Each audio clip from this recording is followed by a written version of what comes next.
तो सर्वप्रथम भगवान ऋषभदेव ने बताया कि महापुरुषों की सेवा मुक्ति का द्वार है, और फिर महापुरुषों के लक्षण बता रहे हैं, जिसमें सबसे पहला लक्षण है समान चित्त हूं। और जो सर्व के प्रति एक समान भाव रखेगा वो परम शांत अवश्य होगा ही होगा, क्रोधहीन हो, और सबसे बड़ी बात सदाचार संपन्न हो। प्रातः स्मरणीय परम श्रद्धेय श्री स्वामी राम सुखदास जी महाराज ये बात कहा करते थे कि जिसके जीवन में एकांत नहीं होगा उसकी प्रज्ञा कभी शुद्ध रह ही नहीं सकती। और जब प्रज्ञा शुद्ध नहीं होती तो वस्तु सामने भी हो आप अनुभव नहीं कर पाएंगे। एक साधारण बुद्धि है जिससे साधारण विषय को समझा जाता है। जो संसार के विषय हैं, जो सब्जेक्ट्स आपको स्कूल में पढ़ाए जाते हैं, जो साधारण विषय हैं, उनको साधारण बुद्धि से समझा जाता है। यह सूक्ष्म विषय है, इसको हृदयंगम करने के लिए सूक्ष्म बुद्धि चाहिए। और अगर कोई बहुत अधिक व्यवहार में लगा होगा, इससे मिलना उससे मिलना, ये कहना वो कहना, अच्छा व्यवहार का सबसे बड़ा दोष क्या है? व्यवहार आपको सहज नहीं रहने देता। You have to pretend. व्यवहार का सबसे बड़ा दोष यही है कि व्यवहार में आपको वो होना पड़ता है जो आप नहीं हैं, और एक बार नहीं बार बार ऐसा ही करना पड़ता है। इसी को व्यवहार कहते हैं। और जो ऐसा नहीं कर पाते उनके लिए कहा जाता है भाई वो व्यवहार कुशल नहीं है। अब जैसे आप मेरी ओर देखो, मुझे ऐसा बिल्कुल करना नहीं आता, मैं ऐसा कर ही नहीं सकता। यह भी एक बहुत बड़ा कारण है कि आई मेंटेन डिस्टेंस, क्योंकि मैंने बहुत निकट से इसको देखा, अनुभव किया कि जब आप व्यवहार करते हैं ना तब आपको एक परत ओढ़नी पड़ती है अपने चारों ओर। और फिर कभी कभी जब व्यवहार बहुत अधिक हो जाता है, फिर इसका अभ्यास इतना अधिक हो जाता है कि आप कभी कभी खुद से ही दूर हो जाते हैं। आप वो रहते ही नहीं जो आप हैं।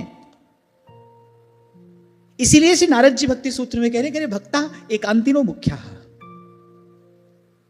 और मेरा छोटा सा अनुभव तो यही कहता है, स्वामी जी की बात 100% सत्य है। अगर कुछ अधिक व्यवहार हुआ तो आपकी चेतना अस्थिर हो जाएगी। फिर वो जो सूक्ष्म बात है जो आपने पहले समझी है, फिर आप उसमें स्थिर हुए हैं, वैसी समझ और फिर वैसी स्थिरता आप में रहेगी नहीं, जो एक साधक के लिए अत्यंत आवश्यक है। बार बार मैं एक ही बात यहां से निवेदन करता हूं ना, पहले तो भाई यही बहुत बड़ी बात है कि मन सीधे सच्चे रास्ते पर आ जाए, पर आ जाने के बाद बना रहे, ये उससे भी बड़ी बात है। मन सही रास्ते पर आ जाए यही बहुत बड़ी बात है, पर उसी रास्ते पर बना रहे, उसी रास्ते पर चलता रहे, ये उससे भी बड़ी बात है। दीर्घ काल की साधना चाहिए कि मन कुमार्ग छोड़कर सन्मार्ग पर आए, पर उससे भी गहन गंभीर साधना चाहिए मन को सन्मार्ग पर बनाए रखने के लिए, क्योंकि अगणित द्वंद देह के पथ हैं। तभी श्री महाप्रभु जी कह रहे ना जानो छिन अंत। आप देखो महाप्रभु जी तो कब तक सावधान रहने के लिए कह रहे, बोले अंतिम समय तक भी अपने मन का विश्वास नहीं करना चाहिए। ना जानो छिन अंत कवन बुद्धि घटई प्रकाशित।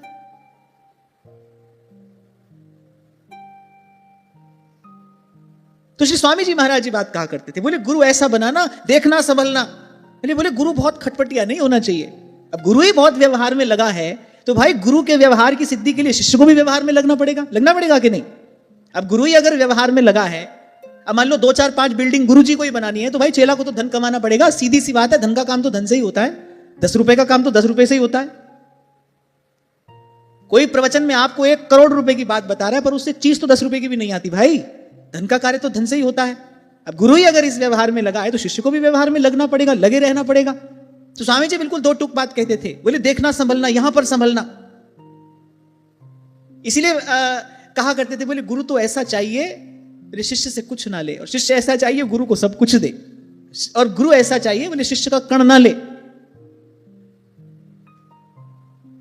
और फिर कहीं ना कहीं जो आधार है, धर्म धारण करने का जो आधार है सदाचार, व्यवहार में बहुत अधिक लगने पर कहीं ना कहीं वो सदाचार आपको छोड़ना पड़ता है। असत्य भाषण करना पड़ेगा, किसी की झूठी प्रशंसा करनी पड़ेगी, आप जैसे नहीं है वैसा आपको होना पड़ेगा, और जो जैसा नहीं है उसको वैसा बताना पड़ेगा, उसको वैसा बताना पड़ेगा। और आप देखो ये सब बातें व्यवहार में होती है कि नहीं? अब बार बार अगर असत्य विचार, असत्य भाषण हो रहा है तो सदाचार कैसे रहेगा? केवल शरीर की शुद्धि का नाम ही तो सदाचार नहीं है। वाच काच मन निश्चल राखे, यह सदाचार है। और कल इसी बात पर हमने चर्चा की थी कि धर्म को धारण सदाचार के बल पर किया जा सकता है। कितनी भी बढ़िया बात आप क्यों नहीं बनाते हैं, कितनी भी सिद्धों की सी आपकी भाषा है, और कैसा ही दिव्य भेष आपने क्यों नहीं बना रखा है, लेकिन धर्म धारण कोई सदाचार के ही बल पर कर सकता है। अर्जुन स्वर्ग गए, और स्वर्ग की एक परम सुंदरी अप्सरा वो अर्जुन को प्रणय निवेदन करती है, अर्जुन स्वीकार नहीं करते। अप्सरा ने कहा कि तुम तो स्वर्ग में हो और यहां पर भोग भोगने वाले को पाप नहीं लगता। अर्जुन ने कहा मैं स्वर्ग में हूं, मैं स्वर्ग से नहीं हूं, मैं तो धरती से हूं ना। आप स्वर्ग में हैं, स्वर्ग से हैं, पर मैं केवल थोड़ी देर के लिए स्वर्ग में हूं, मैं स्वर्ग से नहीं हूं, मैं तो धराधाम से आया हूं, फिर लौटकर मुझे वही जाना है। अर्जुन अस्वीकार करते हैं, अप्सरा श्राप देती है, अर्जुन श्राप स्वीकार करते हैं, लेकिन अर्जुन वो विषय भोग स्वीकार नहीं करते। निश्चय ही वो बड़ा आकर्षक रहा होगा और उस क्षण में अपने आप को कोई सदाचारी व्यक्ति संभाल सकता है। मेरे कहने का तात्पर्य यह है, अगर जीवन में सदाचार नहीं होगा तो पांव फिसल जाएगा। कहता हूं ना मैं आपसे कई बार, इस भगवान की माया के पास एक नहीं अनेक खिलौने हैं, वो किसी में भी आपका मन उलझा सकती है।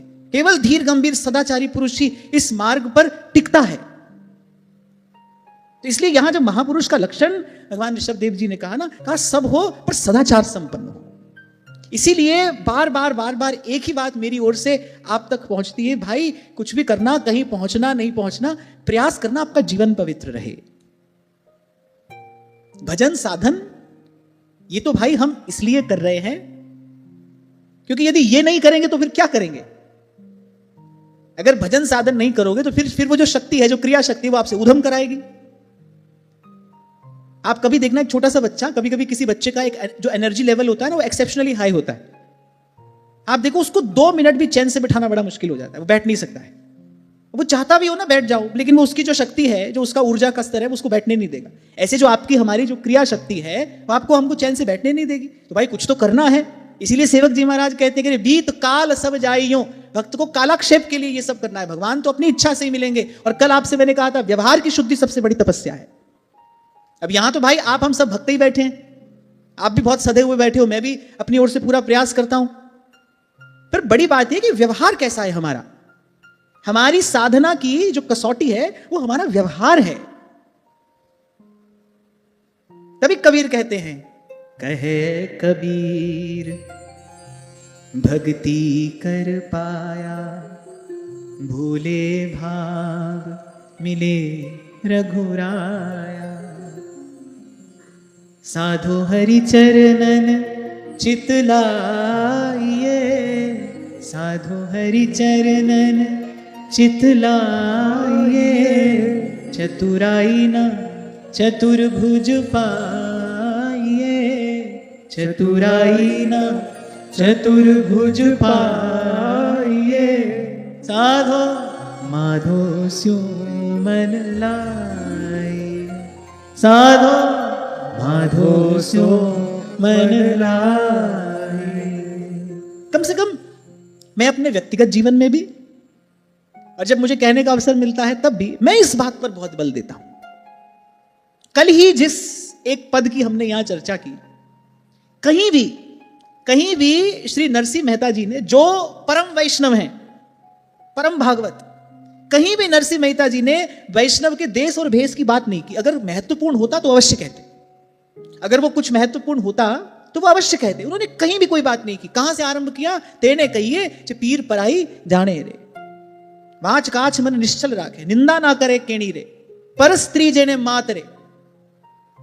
और अंत में राम नाम सु ताली लागी, सकल तीरथ तेना मन मारे। अरे भाई एक बात गांठ बांध कर रख लेना अपने पल्लू से, भगवान तो अपनी इच्छा से ही मिलेंगे, उनको कोई विवश या बाध्य नहीं कर सकता, कोई भी नहीं। और जो ये समझता हो कि मैं साधन करके भगवान तक पहुंचूंगा, उसने तो अभी ठीक तरफ देखना भी शुरू नहीं किया, चलना तो पीछे की बात है। उसकी तो अभी दृष्टि ही अपने ऊपर है, जो कह रहा है कि मैं कुछ करके भगवान तक पहुंचूंगा। अंतिम बात यही कह रहे हैं कबीर साहब कि भोले भाव मिले रघुराया। कह कबीर भक्ति कर पाया और भोले भाव मिले रघुराया। साधो हरिचरण चित लाइए और चतुराई ना चतुर्भुज पाइए। थोड़ा कठिन है पर असंभव नहीं है, क्योंकि भाई हमारा जन्म जन्मांतर का अभ्यास हो गया है, विषय चिंतन का, विषय सेवन का, विषय वार्ता का अभ्यास हो गया है इसका, तो थोड़ा कठिन है पर असंभव नहीं है। हाँ, लेकिन ध्यान रखना, फिर कह रहा हूं, ये आधार है। ये आधार है, सदाचार ना छूटे हमारा, प्रयास हम करें, मनसा वाचा कर्मणा, जीवन की पवित्रता बनी रहे। एक और बात मैंने कही थी, कहकर पुनः आगे बढ़ रहा हूं, मेरी दृष्टि में सत्कर्म से सुंदर कोई पूजा सामग्री नहीं है भगवान की। आप शुभ कर्म करते हैं, आप सुंदर कर्म करते हैं, आप निष्काम कर्म करते हैं, आप कुछ ऐसा कर रहे हैं जिससे आपके अतिरिक्त किसी और को भी लाभ हो रहा है, और आप उसके प्रत्युत्तर में, आप उसके बदले कुछ नहीं चाहते, इससे सुंदर कोई पूजा सामग्री नहीं भगवान की। यदि सदाचार संपन्न हो और फिर मुझ परमात्मा के प्रेम को ही जो एकमात्र परम पुरुषार्थ मानते हो। क्या तात्पर्य हुआ उसका? इतनी समझ आ जाए भाई, सार वस्तु क्या है, असार वस्तु क्या है। विवेक कहते किसको है? इसी को ही तो कहते हैं। ये समझ में आ गया, सार वस्तु क्या है, असार वस्तु क्या है। अब कौवा है तो भाई वो असार वस्तु की ओर जाएगा, मांस की ओर जाता है वो, और जो हंस है वो सार का ही संग्रह करता है। हंस श्रेष्ठ क्यों होता है? क्योंकि वो सार वस्तु का संग्रह करता है। कबीर कहते हैं, रे मन हंसा मोती चुगना। अपने मन से कह रहे हैं, अरे मन तू काग नहीं है, तू हंस है। क्यों? क्योंकि तू प्रभु का अंश है। तेरे रे मन हंसा मोती चुगना। साधु ऐसा चाहिए जैसा सूप सुभाए, सार सार को गही रहे, थोथा दे उड़ाए। पहले भी इस विषय पर हमने चर्चा की थी कि गुण दोष से बना यह संसार है। सब जगह जहां तक आपकी दृष्टि जाएगी, आपसे लेकर जहां तक आपकी दृष्टि जाएगी, वहां तक गुण भी है और दोष भी है। अब भाई सुख चैन से रहना है, अगर इस संसार में, इस गुण दोष से बने संसार में किसी को सुख चैन से रहना है, सुख शांति से रहना है, फिर तो उसको यही अभ्यास करना पड़ेगा, उसको गुणग्राही होना पड़ेगा। आप जिस वातावरण में रहते होंगे, आप जिस घर में रहते हैं, आपके आसपास 5, 7, 10 लोग जो भी रहते हैं, वो सभी भाई गुण दोष से ही बने हैं। अब अगर उनका दोष ही देखते रहोगे तो एक क्षण का चैन नहीं है। कुछ लोग ऐसे मैंने देखे हैं, वो सुबह से लेकर शाम तक बस कुड़ते ही रहते हैं, वो चिढ़ते कुड़ते ही रहते हैं। एक पल के लिए उनको कोई चैन नहीं है, शांति नहीं है। सब कुछ है, सब सुख सुविधा है, सब कुछ है, फिर भी परेशान है, फिर भी दुखी है। क्यों? क्योंकि दोष दृष्टि है। और मैं कहता हूं कि हमको इधर उधर गुण दोष की बात करनी क्यों है? जो भगवान के विधान में ही दोष देख रहा है, वो सुख शांति से रहेगा ही कैसे? जो ईश्वर के विधान में दोष देख रहा है, अगर साधक हो तो फिर तो सबसे पहली बात यही होनी चाहिए, भाई मेरे लिए जो किया है वो मेरे प्रभु ने ही किया है। मेरे जीवन में जो हो रहा है वो मेरे प्रभु की इच्छा से ही हो रहा है, आगे भी जो होगा वो प्रभु की इच्छा से ही होगा। अगर ऐसा ही नहीं है फिर तो समर्पण ही नहीं है, फिर तो खाओ धक्का। फिर तो आज तक जो भी यहां आया है वो धक्का खाता ही आया है, खाता ही रहेगा। दुखालयम शाश्वतम। और अगर हम भगवान के शरणागत हैं, फिर ये बात पक्की होनी चाहिए, भाई जो हो रहा है भगवान की इच्छा से हो रहा है, आगे भी जो होगा प्रभु की इच्छा से होगा। फिर भी अगर कोई शिकायत है, फिर तो भगवान में ही शिकायत है, भगवान से ही शिकायत है। आपको कभी एक उदाहरण दिया था ना मैंने, कि किसी ने खीर बनाई, आपने खीर चखी और आपने कहा धत। अब आपने किसकी निंदा की, खीर की या खीर बनाने वाले की? ये जो अवज्ञा हुई, ये खीर की हुई कि बनाने वाले की हुई? बनाने वाले की हुई ना। खीर तो बन के आई नहीं अपने आप, किसी ने बनाया है। ऐसे ही जब हम भगवान के विधान में दोष देखते हैं, जब हम प्रभु ने जो किया है, जो रचा है हमारे लिए, जब हम उसमें दोष दृष्टि करते हैं, जब हम उसके प्रति शिकायत करते हैं, तो वस्तुतः अप्रत्यक्ष रूप से हम भगवान पर ही तो दोषारोपण कर रहे हैं। अपना दोष किसी पर डालना अपराध है कि नहीं, बताओ? अपना दोष किसी दूसरे के मत्थे मढ़ देना कितना बड़ा अपराध है? जीव यही करता है, दोष उसका अपना है। जो भोग रहा है वो अपने ही कर्म के भोग से भोग रहा है। अच्छा, मढ़ता है भगवान पर, शिकायत है भगवान के विधान से। ऐसा व्यक्ति, ऐसा जीव कहां सुख से रहेगा, कैसे सुख से रहेगा भाई? किसी भी दृष्टिकोण से आप इसका आकलन, अनुशीलन, चिंतन, विश्लेषण कर लें। तभी कहा फिर साधु ऐसा चाहिए जैसा सूप सुभाए, सार सार को गही रहे, थूथा दे उड़ाए। एक पते की बात और कह देता हूं इसके साथ साथ, गोस्वामी जी कहते हैं लेकिन ये गुण, केवल गुण देखना यही सबसे बड़ा गुण है। बोले लेकिन ये गुण आता कैसे है, और दोष देखने वाला दोष जाता कैसे है? हरि माया कृत दोष गुण। ये जो गुण दोष दिखाई पड़ता है ना, यही भगवान की माया है। और भगवान की माया का निवारण कैसे होगा? श्री जी तमरी शरण, वल्लभ तमरी शरण। इसको समझने का प्रयास करो। ये जो हमको गुण दोष दिखाई पड़ रहा है, कोई अपना पराया दिखाई पड़ता है, हम अच्छा बुरा देखते हैं, इसका कारण क्या है? ये जो विभेद करी मति है ना, मति मोरी विभेद करी हरिये, हे दीन दयाल दया करिए। ये जो भेद बुद्धि है, यही तो भगवान की माया है। और भगवान की माया का निवारण कैसे होता है? भगवान की माया से जीव का निस्तार कैसे होता है? मामेव ये प्रपद्यन्ते माया मेता तरन्ति ते। हरि माया कृत दोष गुण, बिन हरि भजन न जाए। इसलिए तो कई बार आपसे कहता हूं भाई ठीक है आप लोग प्रश्न पूछते हो मैं उत्तर दे देता हूं, पर सारे प्रश्नों का उत्तर तो एक ही है, एक ही। साधन को हरि भजन है और कै सत्संग सहाय, सब प्रश्नों का उत्तर एक ही है।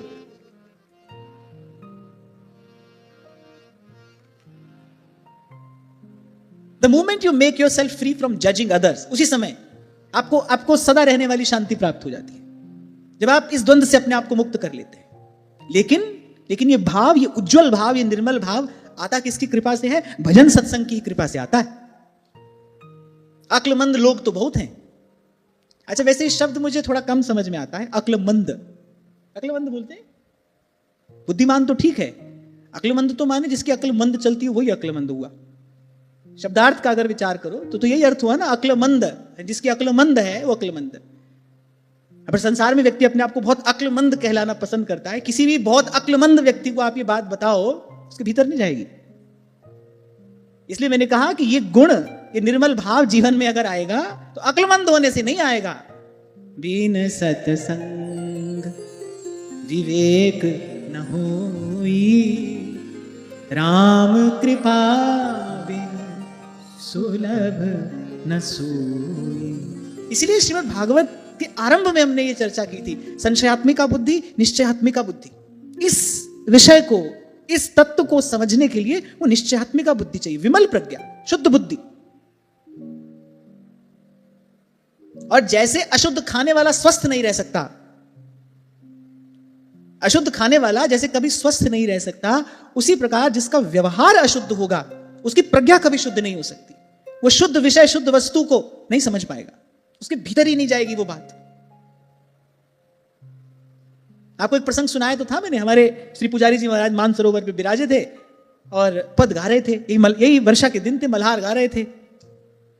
कोई विदेशी व्यक्ति था, वो घूमते घूमते उनके पास आकर बैठ गया। अब बड़ा श्रद्धालु जान पड़ रहा था, हाथ जोड़े प्रणाम किया। हमारे पुजारी जी महाराज वो तो अपने भाव में, अपने भाव देश में रहते हैं। वो जिस भाव में बैठे होंगे उन्होंने वही चर्चा करनी उसके साथ आरंभ कर दी, रस की बात। अब सब रस की बात कहने के बाद उसको बोले, समझ में आया? हाँ, क्या समझ में आया? बोली जूस। सब रस की बात सुनने के बाद उसको जूस ही समझ में आया। तो भाई इस विषय को समझने के लिए एक विशिष्ट प्रकार की बुद्धि चाहिए। उस बुद्धि का निर्माण किया जाता है गुरु द्वारा प्रदत्त जो भजन मार्ग है, उस भजन मार्ग का सम्यक प्रकार से अनुष्ठान करके इस बुद्धि का निर्माण किया जाता है। तो यहां कहा महापुरुष कौन है? जिसको सार असार का बोध हो, जानकारी नहीं। जानकारी तो बहुतों की है, दादू बक्ता बहुत हैं, मथ काढ़े ते। और बड़ी सुंदर बात दादू साहब कहते हैं, अरे घीव दूध में रम रया, व्यापक सब ही ठौर, और दादू बक्ता बहुत हैं। वक्ता नहीं कहा, बोले बक्ता। बोले दादू बक्ता बहुत हैं, मथ काढ़े ते। और सार असार की जानकारी नहीं, सार असार का बोध हो। और सार असार का बोध है, इसका पता कैसे चलेगा? अगर बोध है तो असार में नहीं लगेगा। जैसे कुछ दिन पहले आपसे मैंने कहा ना कि एक बुद्धिमान व्यक्ति को मटकिया में भरकर जल दे दो और कहो भाई इसको शाम तक बैठकर मथो, तो कहेगा भाई कोई और काम करा लो हमसे, क्यों समय खराब कर रहे हो, हमारा शक्ति खराब कर रहे हो हमारी, क्योंकि इस पानी को मतने से तो कुछ निकलने वाला नहीं है। तो ऐसे जब सार असार का बोध हो जाता है, विवेक हो जाता है, फिर असार में नहीं लगा जाता, उसमें रुचि नहीं होती, देयर इज नो मोटिवेशन। फिर व्यवहार में लगने की कोई रुचि नहीं, क्योंकि आपको पता है सब करने के बाद भी भाई मिलने वाला तो यहां से कुछ है नहीं। किसी भी क्रिया में आप प्रवृत्त होते हो फल बुद्धि से ही तो होते हो। इसलिए हमारे यहां पुराणों में महात्म्य लिखा गया है, कथा प्रसंगों का महात्म्य है। ये करने से ये होगा, ये पढ़ने से ये होगा, ये सुनने से ये होगा। क्योंकि साधारणतया व्यक्ति जब तक फल का निर्धारण ना हो, जब तक फल में रुचि ना हो, तब तक कर्म में प्रवृत्ति नहीं होती। निष्काम कर्म तो सिद्धावस्था की बात है ना भाई, वहां तो कोई पहुंचते पहुंचता है। तो महापुरुष माने जो भगवान कह रहे हैं हमारे प्रेम को ही परम पुरुषार्थ मानता हो और उसी को प्राप्त करने के लिए दिन रात प्रयास करता, उसी को प्राप्त करने के लिए दिन रात चेष्टा करता, उसका पुरुषार्थ केवल हमारा प्रेम प्राप्त करने के लिए ही हो। और यद्यपि अनेक बार ये बात यहां पर हुई, आज प्रसंग उपस्थित हुआ है, फिर कह रहा हूं, बाकी इसके अतिरिक्त जो है ना भाई, वो अपने आप झोली में आई गिरेगा। आपको दौड़ भाग करने की उसके लिए कोई आवश्यकता नहीं, क्योंकि आपकी दौड़ भाग से कुछ हो नहीं रहा है, आपकी दौड़ भाग से कुछ हो नहीं रहा है। कभी कभी जीवन आपको आश्चर्यचकित कर देता है। ऐसी घटना घटती है जिसकी आपने स्वप्न में भी कल्पना नहीं की थी। एक घटना आपके जीवन को कहां से कहां ले जाती है और फिर कहां से कहां ले भी आती है। फिर एक निर्णय कहां से कहां आपके जीवन को ले भी आता है। थोड़ा सा ध्यान से अगर आप देखें, प्रभु डोरी हाथ तुम्हारे, और महादेव ने तो ये बात कह ही दी है भाई, अब उनकी बात कोई माने न माने। उमा दारू जोशित की नाई, सब ही नचावत राम गुसाई। उमा दारू, लकड़ी की कठपुतली की तरह वो नचाने वाला नचा रहा है। इसलिए महाराज कह रहे हैं, जो करावे सोई करना, नानक दास तेरी सरना। प्रभु डोरी हाथ तुम्हारे, प्रभु डोरी हाथ तुम्हारे, प्रभु डोरी हाथ तुम्हारे। क्या मेरे प्रेम को ही परम पुरुषार्थ मानते हो? और विषय की चर्चा करने वाले लोगों में, स्त्री पुत्र आदि की चर्चा करने वालों में जिनको सहज ही अरुचि हो, यही बात अभी मैंने आपसे कही, जब पता लग जाता है ना ये आसार है, फिर उसमें रुचि नहीं रहती। कहा था कभी मैंने आपसे कि ये अनुभव किया मैंने व्यवहार में। सत्संग में तो सच्चर्चा होती ही है, और संतों की कृपा से ये बात बहुत पहले से कह दी गई थी मुझसे कि भाई ये जो व्यासपीठ है ये केवल भगवत गुणानुवाद करने के लिए है। फिर मानस के उत्तरकांड में ये बात पढ़ने में आई, भगवान शंकर ये बात कह रहे हैं, सत्संग किसको कहना चाहिए? कह आदि मध्य अवसान में केवल भगवान की चर्चा हो, हरिगुण गानो, वही सत्संग है। तो संतों की कृपा से प्रयास किया कि भाई सत्संग का स्वरूप शुद्ध रहे, यहां से केवल सार की ही बात हो। तो यहां तो सच्चर्चा होती ही है, लेकिन इसके अतिरिक्त जो कभी किसी से मिलना जुलना होता था ना थोड़ा बहुत, तो मैं देखता था कि एक आध मिनट तो अच्छी बात हुई, फिर उसके बाद कहीं ना कहीं से यहां वहां से व्यवहार की बात आ गई। और मैं तो ये कहूंगा कि मुझ मंद बुद्धि को ये समझने में बड़ी देर लगी, बहुत वर्ष तक देखते रहे। अच्छा, कभी कभी मन अनुभव करता था कि ये सब बात क्यों कर रहे हैं, ये सब चर्चा किस लिए, ये सब निस्सार बात हम क्यों करते हैं, क्यों कहते हैं, क्यों सुनते हैं, इससे क्या होने वाला है। फिर एक समय ऐसा आया सत्संग की कृपा से, जब वो आत्मबल प्राप्त हुआ, फिर एक समय ऐसा आया, नहीं भाई अब हमको ऐसा नहीं करना है। किसी को अच्छा लगे ना लगे, किसी को रुचे ना रुचे, पर हमको ऐसा नहीं करना है। जी मार्ग सब संत गया छे, वी मार्ग में जासा। हम तो अपनी ओर से अपना पूर्ण प्रयास करेंगे, हम तो अपनी ओर से कोर कसर नहीं रखेंगे। और उसके बाद प्रभु डोरी हाथ तुम्हारा। और मुझे लगता है कि ये भी जो भाव, ये भी जो बल आया, यही भगवान की कृपा ही है, ये सत्संग की कृपा है। समझ भी रहे हैं, कर भी रहे हैं। मैं अगर आपसे अपने साधक जीवन की बात करूं तो देखा मैंने कि समझ भी रहा हूं कि ये कुछ ठीक नहीं है, पर अपने ही द्वारा वो किया भी जा रहा है। पर सत्संग की कृपा से फिर धीरे धीरे धीरे धीरे जब आत्मबल बढ़ा, जब अपने भाव में थोड़ी दृढ़ता आई, फिर लगा नहीं भाई ये करना है और ये नहीं करना है। तभी संत कह रहे हैं भाई निपट सिलसिली गैल, संभलते संभलते ही कोई संभलता है इस पे। सही कहा है संतों ने, धीरे धीरे रे मना, धीरे सब कुछ होए, मानी सींचे 100 घड़ा पे ऋतु आए फल होए। बस इसीलिए आपको कई बार कह देता हूं, हरि सो लाग रहो मेरे भाई। इसीलिए कह देता हूं निराश हताश मत होना। हम यहां तक आ गए हैं, हमको ये मार्ग मिल गया है, हमको गुरुजनों ने कृपा करके ये रास्ता दिखा दिया है, अब निराश हताश नहीं होना। तो कहा कि सार वस्तु का संग्रह करने वाले हों, हंस रूप हों, असार में जिनकी रुचि ना हो, और अगर व्यवहार में प्रवृत्त भी हो तो किस लिए भाई? जिससे शरीर का निर्वाह हो जाए, बस केवल इसलिए। कभी कहा था ना आपसे मैंने, एक बहुत बड़े आयुर्वेदाचार्य ने मुझसे ये बात कही थी, बोले बेटा 2 रोटी की भूख हो तो 1.5 ही खाना, सदा स्वस्थ रहोगे।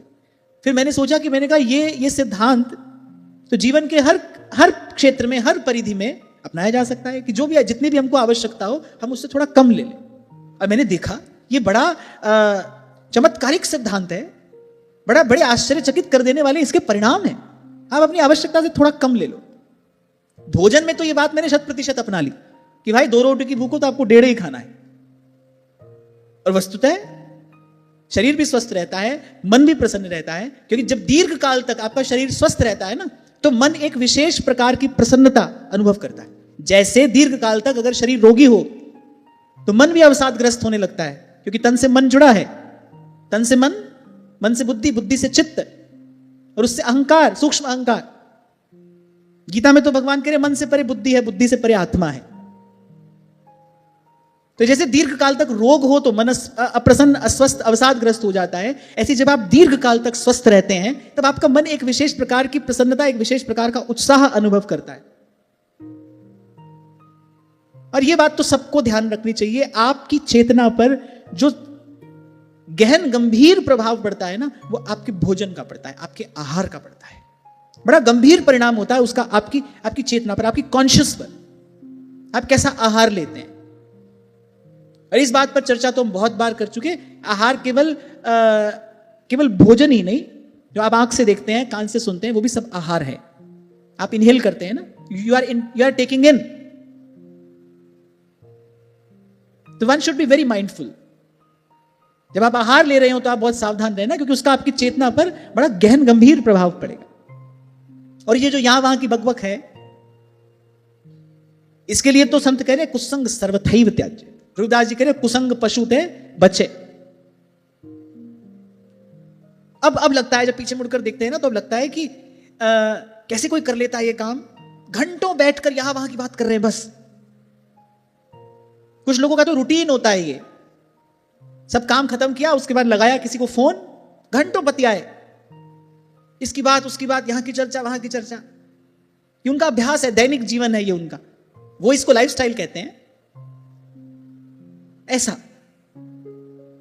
अब लगता है कि इस रास्ते पर पांव पड़ा, कितनी प्रभु की कृपा हुई। पहले तो अनर्थ को ही हम परमार्थ समझ रहे थे। जो अनर्थ है, जो पतन कराने वाला है, उसी को हम परमार्थ समझ रहे थे, उसी के पीछे पड़े हुए थे, दौड़ दौड़ कर उसी को प्राप्त करना चाह रहे थे।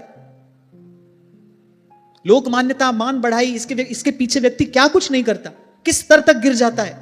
सत्य तो बहुत ही पहले छूट जाता है, कहां तक व्यक्ति गिरता है, बाद में आकर कभी खबर पड़ती है, वो भी जब भगवान की कृपा होती है। अरे यही सबसे बड़ा अनर्थ है। पर ये जो महापुरुषों के लक्षण यहां पर बताए, संत विशुद्ध मिलहि परिते ही, चित वही राम कृपा करिजे, संत विशुद्ध। फिर बताया कि अगर कुसंग करोगे तो क्या होगा। कुसंग से जो आपका उत्साह है ना भजन भाव में, जैसे 10 बार आपको कोई ये बात कह दे रहे, क्या रखा है सत्संग में, क्या ये माला लेकर बैठे रहते हो, क्या हो जाएगा इससे। हमने तो जितने लोगों को भजन करते देखा, वो बेचारे दुख में ही देखे, कष्ट में ही देखे। 10 बार 20 बार ऐसी बात सुनो और सत्संग ना करो, तो आप देखो सत्संग भजन के प्रति जो आपका भाव है ना, वो शिथिल पड़ने लगेगा। मैं ये तो नहीं कह सकता ऐसा अनुभव करके देखना, ऐसा अनुभव हमको क्यों करना है, और ना प्रभु कभी ऐसा करे कि ऐसी कोई स्थिति आए, पर ऐसा होता है, ऐसा ही होता है। तो जो विषय सेवी हैं, जो भजन भाव से नितांत विमुख हैं, जब आप उनका संग करोगे ना, तो भले भजन छूटेगा नहीं, लेकिन प्रमाद अवश्य आ जाएगा। भले आपका भजन छूटेगा नहीं, आप थोड़ा बहुत करते रहोगे, लेकिन उसमें प्रमाद आ जाएगा, आलस्य आ जाएगा, शिथिलता आ जाएगी, वैसा उत्साह नहीं रहेगा। फिर क्या होगा, फिर नेक्स्ट स्टेज क्या है, फिर वो प्रमाद धीरे धीरे बढ़ेगा। पहले आप 5 माला से 4 करोगे, फिर एक आध दिन बीच में माला छूट जाएगी, एक आध दिन सत्संग छूट जाएगा, और फिर देखते देखते क्या होगा, फिर वो प्रमाद बढ़ेगा। और यहां भगवान क्या बात कह रहे हैं, नूनं प्रमत्तः कुरुते विकर्म, यदिन्द्रिय प्रीतय आपृणोति, न साधु मन्ये यत आत्मनोयम असन्नपि क्लेशत आसदेह। बोले फिर प्रमादवश वो कुकर्म करने लगता है, माने जो नहीं करना चाहिए वो भी करने लगता है। कुछ दिन पहले आपको याद हो तो मैंने कहा था, प्रमाद मनुष्य का सबसे बड़ा शत्रु है। ये उपनिषदों का वाक्य है। ले मनुष्य का सबसे बड़ा शत्रु अगर कोई है तो प्रमाद है। प्रमाद के मूल में क्या है, प्रमाद के मूल में बढ़ा हुआ तमोगुण और रजोगुण, ये व्यक्ति को प्रमादी बनाता है। देखो एक ऐसा आइडिया हम लोगों के दिमाग में डाला गया ना, संडे पहले से आपका मन तैयार रहता है, संडे है, कल तो संडे है। अच्छा, ये वैदिक सनातन पद्धति के तो बिल्कुल विपरीत है। मुझे लगता है इस विषय में अब क्योंकि भारत की जो डोर है वो कुछ ऐसे लोगों के हाथ में है जो धर्म का सिद्धांत, धर्म के मूल्य समझने वाले लोग हैं, तो मैं यहां से बात कह रहा हूं, इस विषय पर विचार करना चाहिए। संडे जो है, रविवार, वो किन से संबंधित है? सूर्य से, तभी उसे रविवार कहा जाता है ना। सोमवार को क्या कहा जाता है? चंद्रवार। सोमवार का जो नाम है वो चंद्रवार है। मंगलवार का जो नाम है वो वैसे भौमवार है। मंगलवार भी कहते हैं पर भौमवार। जो 7 ग्रह हैं उन्हीं से संबंधित है ना सब। शुक्रवार शुक्र से संबंधित है, गुरुवार गुरु से संबंधित है, शनिवार शनि से संबंधित है। रविवार किससे संबंधित है? रवि से, सूर्य से। सूर्य किसके देवता हैं? ऊर्जा, उत्साह, शक्ति। माने सूर्य उदय होते ही तो व्यक्ति अपना प्रमाद छोड़कर, शैया का त्याग करके काम में लगता है। तो मुझे तो ऐसा लगता है कि जितने भी श्रेष्ठ कार्य हो वो रविवार से आरंभ होने चाहिए। संडे की छुट्टी तो बिल्कुल भी नहीं होनी चाहिए। छुट्टी करनी हो तो शनिवार की छुट्टी करो, क्योंकि शनिवार को मंदवार भी कहते हैं। शनिदेव का एक नाम मंद भी है, क्योंकि उनकी गति बड़ी मंद है ना, वो धीमे धीमे धीमे धीमे चलते हैं। 9 ग्रहों में सबसे मंद गति जो है वो शनिदेव की है। सही बोल रहे हैं ना पंडित जी? हाँ, थोड़ा सा ज्योतिष पढ़ा है मैंने, इसलिए मुझे मालूम है। सबसे मंद गति जो है वो शनि की है, जबकि रविवार ये तो सूर्य भगवान का दिन है। कोई भी नवीन कार्य आरंभ करना हो, ऊर्जा उत्साह से भरकर आरंभ करने वाला कोई कार्य हो तो रविवार को होना चाहिए। मुझे तो लगता है सप्ताह का पहला दिन रविवार होना चाहिए। कहीं भी, ना स्कूल में ना किसी कार्यालय में इस दिन छुट्टी होनी चाहिए। और देखो ये सब कहां से आया? ये अंग्रेज लोग छोड़कर गए ये विचार। संडे, ये जो थॉट है, ये जो आइडिया है, यही आपके भीतर एक प्रमाद लाता है, आलस से। हाँ भाई, कल तो आराम से जगेंगे, कल तो देर से जगेंगे। मुझे लगता है कितनी बड़ी विडंबना है। मैं कई बार सोचता हूं कि देखो, जो सप्ताह का सबसे अधिक ऊर्जा से भरा हुआ दिन है, उस दिन आपको 11 बजे तक सुला दिया। कल तो संडे है, अब कल देर से उठना। कई लोगों के तो ठाकुर जी का भी संडे होता है। कई लोग तो कहते हैं ठाकुर जी का भी संडे है।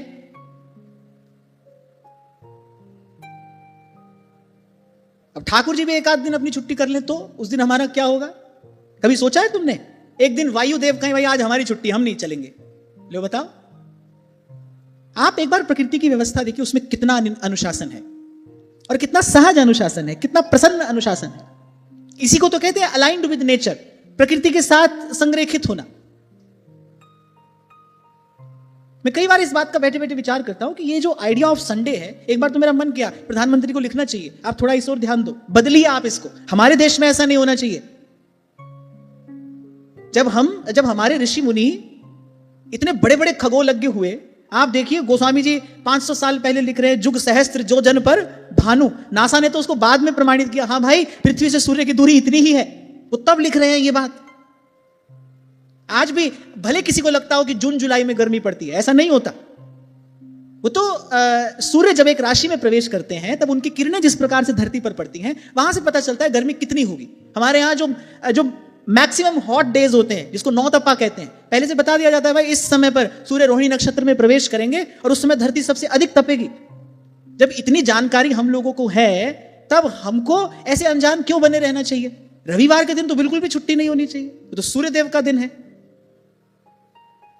और सूर्य उदय होते ही व्यक्ति अपना प्रमाद छोड़ता है, अपना आलस्य छोड़ता है, अपनी शैया का त्याग करता है। कहते हैं पुराणों में ऐसा वचन है, सूर्य उदय के समय भी जो सोता रहता है, फिर उसके यश का, उसकी कीर्ति का शनय शनय नाश हो जाता है। सूर्य उदय के समय नहीं सोते रहना चाहिए। सूर्य भगवान का सबसे बड़ा आदर ही यही है, सूर्य उदय होने से पहले आप जग जाएं। और उस दिन पूरे विश्व में एक प्रमाद की लहर होती है। पता नहीं किस मंदबुद्धि व्यक्ति का यह कार्य था। ढूंढना चाहिए इसको, तुम ढूंढना कहां से आई संडे की छुट्टी, किस मंदबुद्धि आदमी ने यह कार्य किया। अरे कोई और दिन चुनो सप्ताह में, रविवार को छुट्टी नहीं होनी चाहिए। रविवार को तो नवीन कार्य का आरंभ होना चाहिए। सूर्य भगवान का दिन है, सूर्य नारायण है, पोषण करने वाले हैं, और उसी दिन पड़े हैं प्रमादियों की तरह। खैर चलो, प्रमाद से ये बात आ गई, मुझे याद आ गई ये बात। मैं बैठे बैठे कभी कभी इसका विचार करता हूं। तो कहा कि जब प्रमाद बढ़ेगा तो जो नहीं करना चाहिए वो करेगा। छोटा सा उदाहरण है, अभी इसी बात से हम समझ लें। सूर्य उदय हुआ, हम सोए पड़े हैं। अब ये कुकर्म कौन कर रहा है? ये प्रमाद कर रहा है। ये व्यक्ति का जो प्रमाद है ना, ये वो कर रहा है, वो करा रहा है। सोए हैं। पुराणों में तो यहां तक का वचन मिलता है, बोले सूर्य उदय के समय यदि नारायण भी सोते रहे ना तो लक्ष्मी उनका भी त्याग करके चली जाए। पुराणों में यह वाक्य मिलता है, बोले सूर्योदय के समय यदि नारायण सोते रहे तो लक्ष्मी जी उनका भी त्याग करके चली जाए। साधारण मनुष्य की तो बात ही क्या है।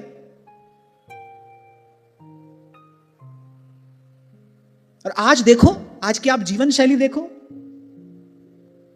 ये जो सारी आसुरी वृत्तियां इस विश्व में पनप रही हैं, उसका कारण यही है। आप कहते हो आज बड़ी सुविधा हो गई, अब तो रात को 12 बजे कुछ भी मंगाकर खाओ, ये सुविधा है?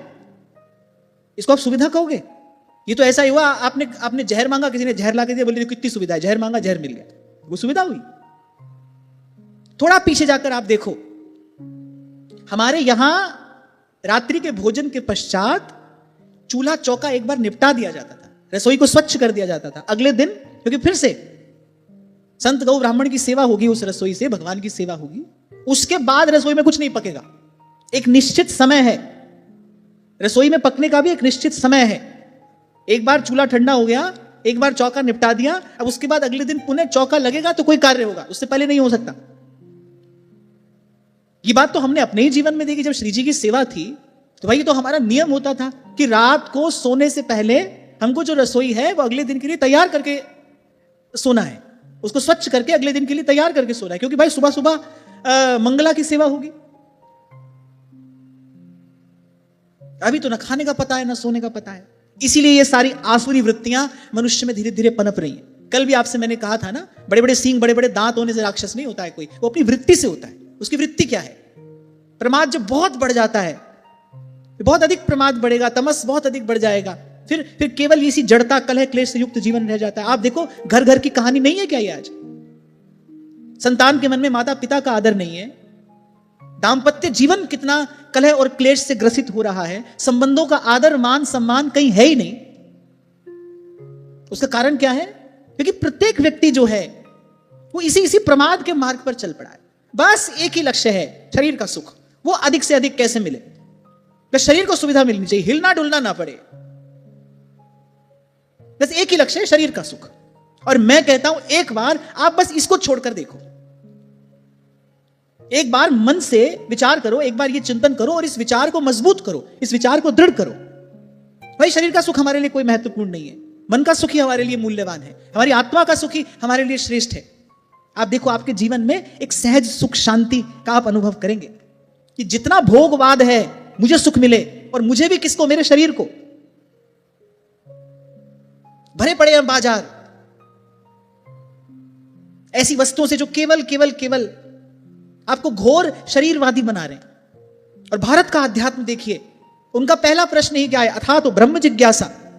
ब्रह्म सूत्र का प्रथम सूत्र है अथा तो ब्रह्म जिज्ञासा। हमारे यहां पहले से कह दिया भाई शरीर केवल किसके लिए है? तत्व जिज्ञासा, पहले ही कहा। भगवान ऋषभ देव ने अपने उपदेश में सबसे पहली बात क्या कही? बोले ये खाना पीना सोना और जिसको आज का मनुष्य मौज मस्ती कहता है, बोले वो देखो कुत्ता सुअर को भी वही मिल रहा है, कोई बहुत बड़ी उपलब्धि है तुमने प्राप्त कर ली। देह नैन बिना चंद्र रैन बिना, मंदिर दीप बिना, जैसे तरुवर फल विहीना, जैसे तरुवर फल विहीना, ऐसे प्राणी हरि नाम बिना, ऐसे प्राणी हरि नाम बिना, सुमिरन कर ले मना, तेरी बीती जाती उम्र हरि नाम बिना, बीती जाती उम्र हरि नाम बिना, सुमिरन कर ले मना, सुमिरन कर ले मना, सुमिरन कर ले कूप नीर बिना धेनु क्षीर बिना, कूप नीर बिना धेनु क्षीर बिना, धरती में बिना, जैसे पंडित वेद विहीना, जैसे पंडित वेद विहीना, ऐसे प्राणी हरि नाम बिना, तैसे प्राणी हरि नाम बिना, सुमिरन कर ले बना, तेरी बीती जाती उम्र हरि नाम बिना, सुमिरन कर ले बना। काम क्रोध मद लोभ निवारो, काम क्रोध मद लोभ निवारो, कह गए संत जना, कह नानक श्याम सुन भगवंता, कह नानक श्याम सुन भगवंता, या जग में नहीं कोई अपना, या जग में नहीं कोई अपना, सुमिरन कर ले मना, तेरी बीती जाती उम्र हरि नाम बिना, सुमिरन कर ले मना, सुमिरन कर ले मना, सुमिरन कर ले मना।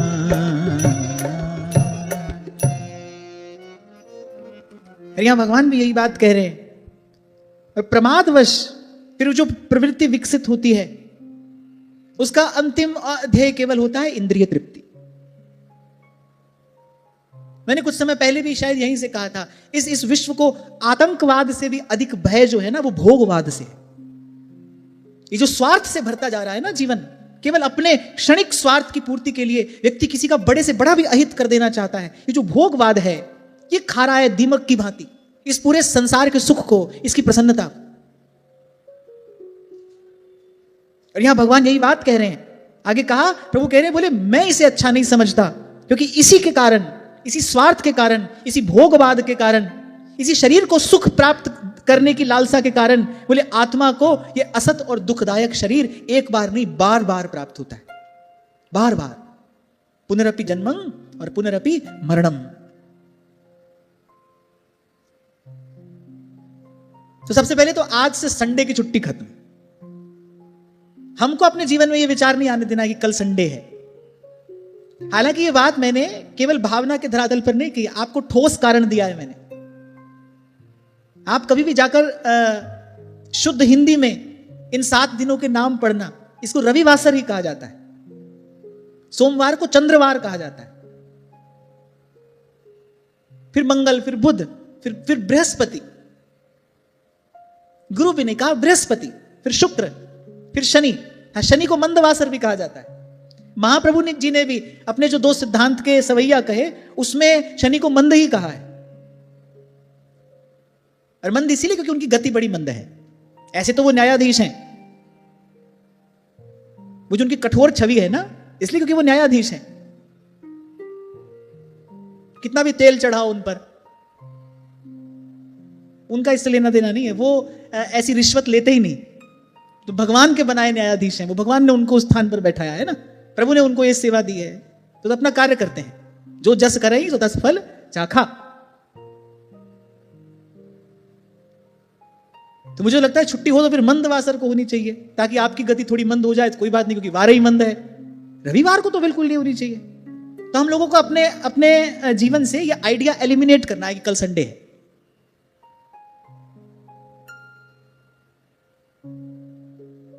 रविवार का दिन ही तो ऊर्जा उत्साह का दिन है।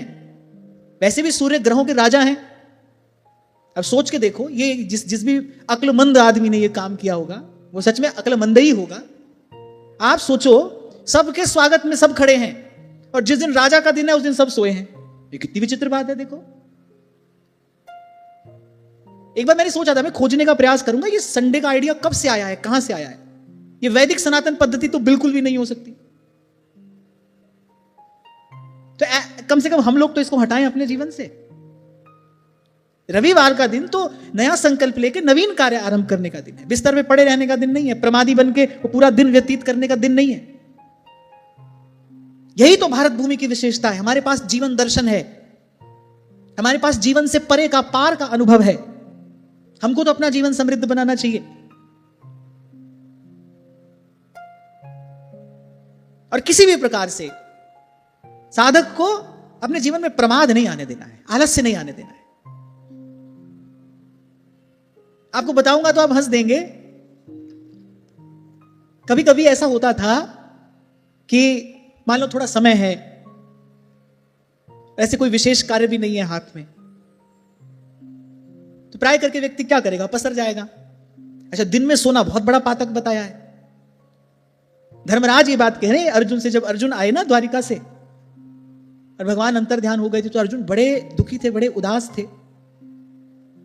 तो महाराज युधिष्ठिर ने अनेक अनेक बातें उस समय कही कि अर्जुन, कहीं तुमने ये तो नहीं किया, किस कारण तुम्हारा मुख म्लान है, किस लिए तुम्हारा मुख इस प्रकार मुरझाए हुए पुष्प की भांति दिखाई पड़ रहा है, ऐसे लग रहा है कि तुम बिल्कुल श्रीहीन हो गए हो।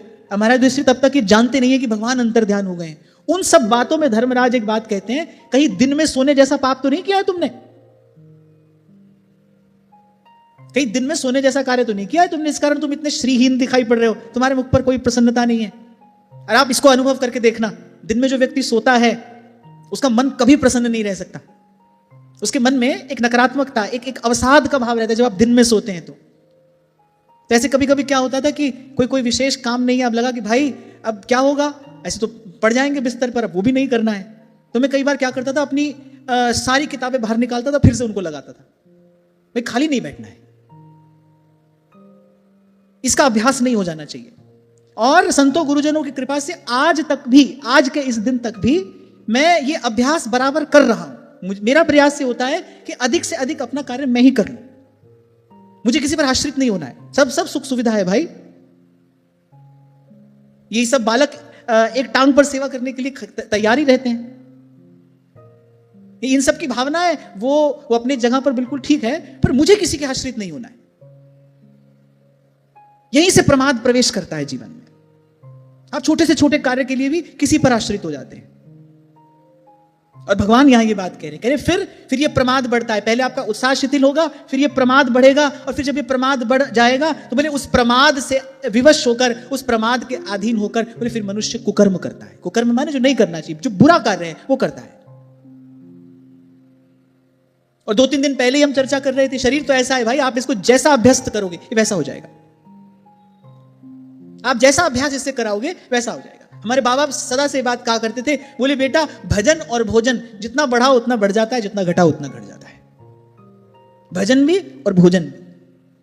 और एक और बात भी मैंने देखी, ये भी मेरा अपना व्यक्तिगत अनुभव मैं आपसे निवेदन कर रहा हूं। जब आप वस्तुतः शरीर से परिश्रम करते हैं ना, जब आप मेहनत करते हैं, परिश्रम करते हैं, और आपकी जो जीवनी शक्ति है, आप उसका इस प्रकार परिश्रम में सदुपयोग करते हैं, तो यहां वहां मन की जो दौड़ होती है ना, वो बहुत कम हो जाती है।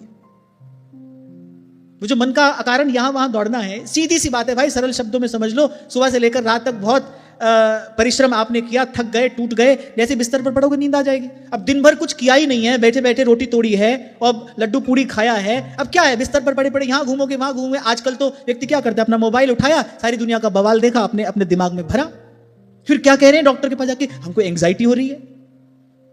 कितनी अस्वस्थ जीवन शैली है। एंग्जाइटी नहीं होगी तो क्या होगा। और आपने सुबह से शाम तक परिश्रम किया है, आप थक गए हैं, अरे 5 मिनट नहीं लगेगी आपको सोने में, बिस्तर पर सर रखोगे नींद आ जाएगी, 2 मिनट भगवान की प्रार्थना करोगे, करते करते सो जाओगे।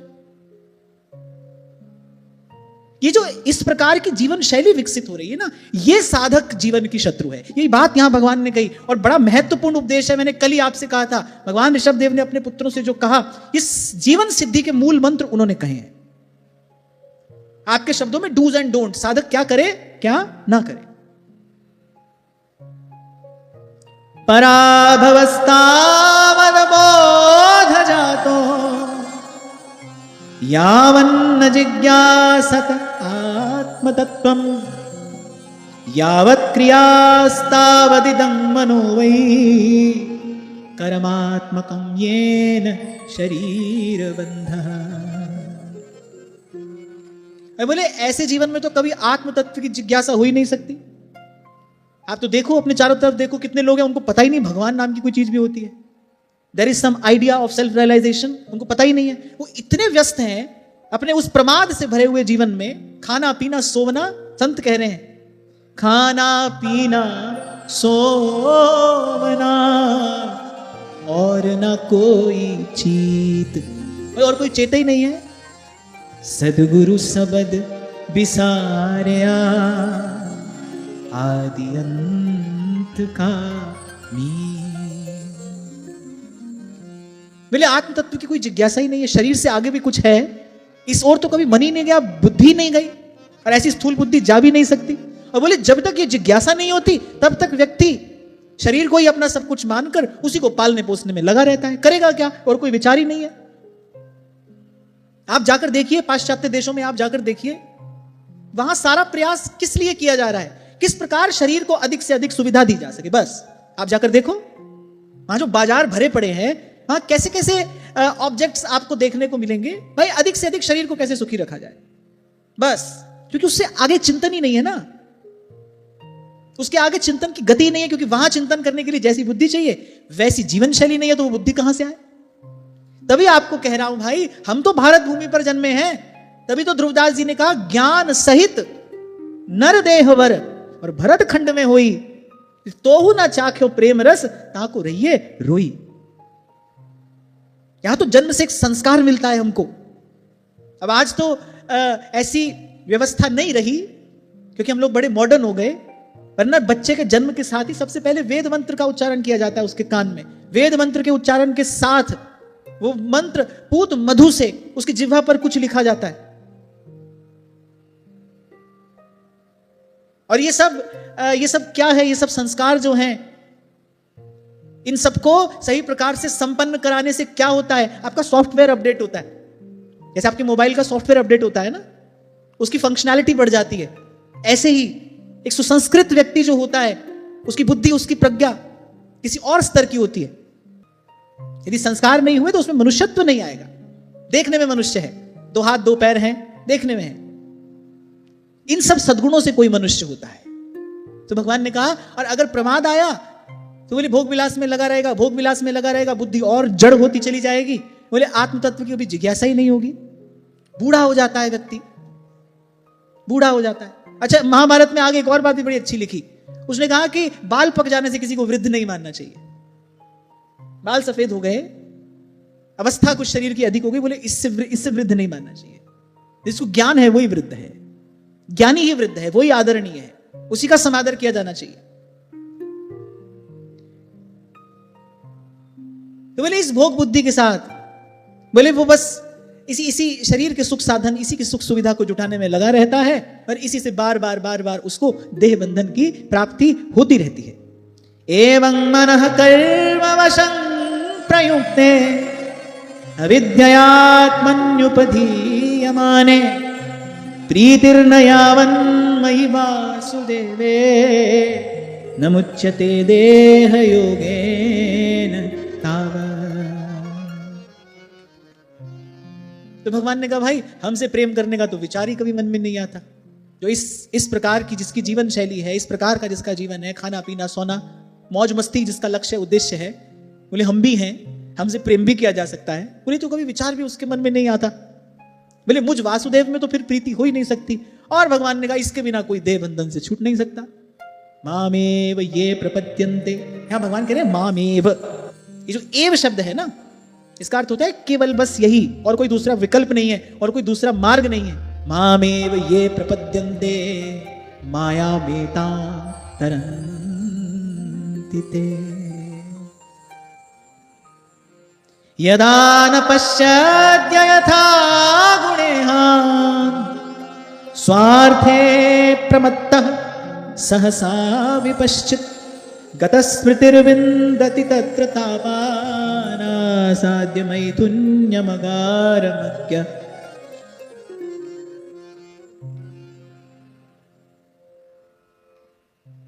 और बोले स्वार्थ में पागल व्यक्ति, यहां भगवान कह रहे बोले स्वार्थ व्यक्ति को पागल कर देता है। अब ये देखो तो भाई फिर पूरा संसार ही पागल खाना है ना, सभी स्वार्थ में ही तो पागल है। बोले स्वार्थ व्यक्ति को पागल कर देता है। इसीलिए थोड़ी देर पहले मैंने कहा इस विश्व को, मानवता को आतंकवाद से भी कहीं अधिक भय भोगवाद से है, जो घुन की तरह खा रहा है मनुष्य को। स्वार्थ में व्यक्ति पागल है। अच्छा, एक बड़ा अच्छा टर्म खोज लिया है इसको रिस्पेक्टफुली बताने के लिए, इसको आदर से कहने के लिए, बोले सेल्फ लव है। आप सोचो, the idea of love is totally ruined here। प्रेम का अर्थ ही होता है प्रेम। अगर मैं कहता हूं शब्द का भी आप विचार करो ना, प्रेम यानी जहां अपने मैं को एक और परे कर दिया जाता है ना, उसको प्रेम कहते हैं। बोले ये बातें ही कह रहे हैं सेल्फ लव, अपने आप से ही प्रेम करते हैं हम। जो कर रहे हैं हम अपने लिए तो कर रहे हैं। तभी तो संत कह रहे हो बिन सत्संग विवेक ना हुई। जैसे धूल भरी आंधी चलती है ना, आंख में चले जाते हैं मिट्टी के कण, चलते चलते आपको रुक जाना पड़ता है। क्यों? क्योंकि अगला पग कहां रखना है आपको दिखाई नहीं पड़ रहा है। ऐसे ही इन दूषित विचारों की भी तो आंधी चल रही है ना संसार में।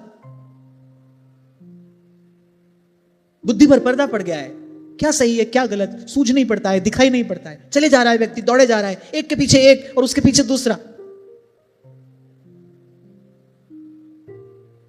स्वामी शेखंडानंद जी महाराज सुनाया करते थे ना ये बात। बोले एक बार किसी महानगर में गए, और बोले पहली बार गए थे किसी महानगर में, तो बोले वहां गाड़ी से उतरे, वो हमको अपने घर लेकर जा रहे थे। बोले सड़क पे इतनी गाड़ियां भागते दौड़ते हमने पहली बार देखी थी। तो हमने, वो जो व्यक्ति हमको ले जा रहे थे, हमने पूछा कहीं आग लगी है? ये सब इतना दौड़ रहे हैं, भाग रहे हैं, बोले कहीं आग लगी है क्या? बोले बहुत बाद में हमको पता चला, बोले बाहर नहीं भीतर आग लगी है। इसलिए कोई यहां भाग रहा है, कोई वहां भाग रहा है, बोले मनुष्य के भीतर आग लगी है। और वो अग्नि किसकी है? वो स्वार्थ की अग्नि है। मन तो शीतल होता है कैसे? हम ना सोचे हमें क्या मिला है, हम ये सोचे क्या क्या है। पर फूल खुशियों के बाटे सभी को, सबका जीवन ही बन जाए मधुबन। अपनी करुणा का जल तू बहा दे, कर दे पावन हर एक मन का कोना। हम चले नेक रस्ते पे, हमसे भूल कर भी कोई भूल हो ना। सुख शांति का मार्ग तो ये है। आपके घर में आपका कोई सेवक है, खूब सेवा करता है, आपकी सबकी सेवा करता है, आपके नाते सबकी सेवा करता है, लेकिन आपसे कुछ मांगता नहीं। क्या आप उसको नहीं देते? आप उसको अधिक देते हो। जब आप देखते हो ना कोई सेवक आपकी हृदय से सेवा कर रहा है, आपसे कुछ मांगता भी नहीं, आप उसको उसके सामान्य वेतन से अधिक देते हो। हम जैसा व्यक्ति भी भाई इतना सोच विचार कर लेता है कि इसने कभी कुछ मांगा नहीं, तो इसको तो अधिक देना चाहिए, प्रसन्नता से देना चाहिए। और प्रभु की कोई सेवा करे, इस सारे विश्व को प्रभु का मानकर, एक एक जन को प्रभु का जानकर सबकी सेवा वो इसी भाव से करे, भाई यही प्रभु की सेवा है, तो भगवान कुछ नहीं देंगे। अरे इस प्रकार का भाव रखने वाला ही तृप्त हो जाता है। भगवान उसको विमल बुद्धि प्रदान करते हैं, उसको विवेक प्रदान करते हैं। और मुझे तो नहीं लगता इस संसार रूपी युद्ध क्षेत्र को जीतने के लिए इससे श्रेष्ठ कोई और शस्त्र हो सकता है। बुद्धि, योग, विवेक। आप जो करें वो सोच समझ कर करें, विचार कर करें, सजग सावधान रहकर करें। क्योंकि यहां तो भगवान यही कह रहे हैं, बोले पहले प्रमाद आता है, फिर बस स्वार्थ की पूर्ति के लिए व्यक्ति न करने योग्य कर्म करता है, बुद्धि में जड़ता और बढ़ती है, बस फिर इंद्रियों का सुख, उसकी तृप्ति, यही एकमात्र जीवन का लक्ष्य रह जाता है। भगवान कह रहे मेरी ओर तो देखता भी नहीं, मेरे बारे में तो विचार भी नहीं करता। और ये जो बात यहां कही जा रही है, इसका दर्शन तो आप खूब कर सकते हैं। खूब बड़ा महल बनाता है व्यक्ति अपने लिए, सारे संसार से साजो सामान इकट्ठा करता है, और घर के एक छोटे से कोने में भगवान का मंदिर, वो भी किस लिए? वास्तु दोष की निवृत्ति के लिए। भगवान से कोई लेना देना नहीं है। घर के किसी कोने में एक छोटा सा आला बना दिया जाएगा, वो भी किस लिए? वास्तु दोष की निवृत्ति के लिए ऐसा करना है। तो सही तो है। ऐसे ही जीवन में भी भगवान की कोई स्थिति रह ही नहीं जाती। भगवान कह रहे मेरी और उसकी बुद्धि नहीं होती। और वो जो ये जो मिथ्या चेष्टाएं करता है बार बार, बोले इसका विचार नहीं करता और करता ही चला जाता है। और मैं तो कई बार आपसे कहता हूं, आपसे गलत हुआ, ये चिंता की बात नहीं है। आपको गलत गलत नहीं लग रहा, ये चिंता की बात है। आपने गलत किया, कोई बात नहीं,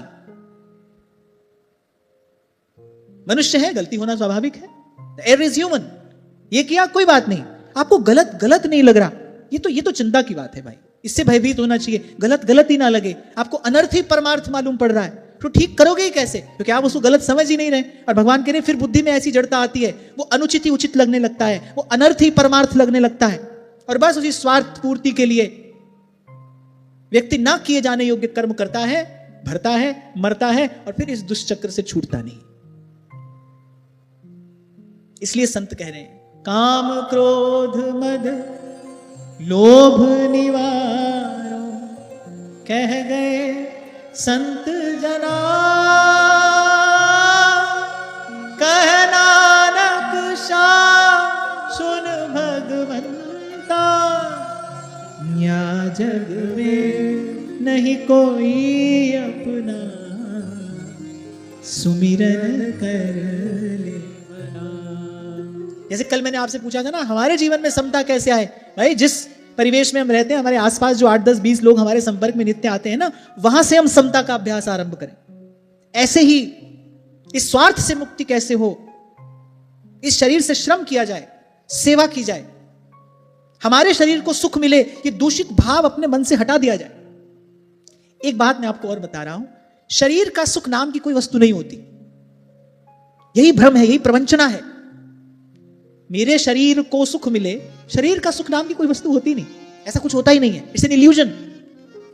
इसलिए भगवान की माया को अंग्रेजी में इल्यूजन कहा जाता है। An illusion is first of all pleasures.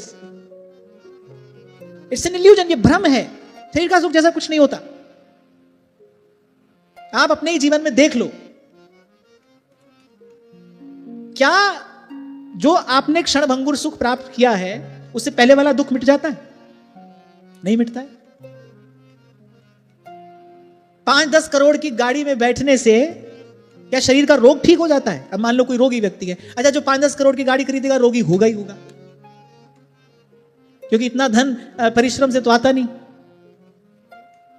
काला बाजारी से आता है। काला बाजारी से जो धन आता है वो अपने साथ कितने अनर्थ लेकर आता है। मैं तो गणित बैठा रहा हूं। अब उस गाड़ी में बैठने वाला तो स्वस्थ होगा नहीं। अब उससे कोई जाकर पूछे, तुम इस गाड़ी में बैठे हो, आपको सच्ची घटना मैं सुनाता हूं।